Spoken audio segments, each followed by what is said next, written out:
முதலமைச்சர் மருத்துவ காப்பீடு திட்டம் 5 லட்சத்திலிருந்து 25 லட்சமாக உயர்த்தப்பட்டுள்ளது. ஸோ இதற்கு தகுதியில் என்ன அப்படின்னா, நீங்கள் உங்கள் குடும்பத்தில் 1,20,000 ரூபா கூட வருமானம் வாங்கக்கூடாது. மாதத்துக்கு 10,000 கூட வருமானம் வாங்காமல் இருந்தால் தான் இதுக்கு தகுதி பெற முடியும். அதற்கு விவோ சான்றிதழ் நீங்கள் என்ன செய்யணும், பெறணும்.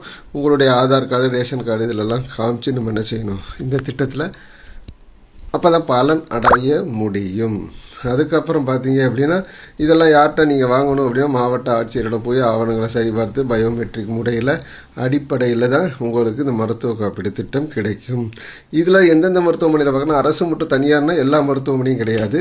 ஸோ அரசு மருத்துவமனையில் எல்லாத்துலேயும் நீங்கள் பார்த்துக்க முடியும். ஆனால் தனியார் மருத்துவமனைகளில் ஒரு குறிப்பிட்ட மருத்துவமனைக்கு மட்டும்தான் லிங்க் கொடுத்துருப்பாங்க.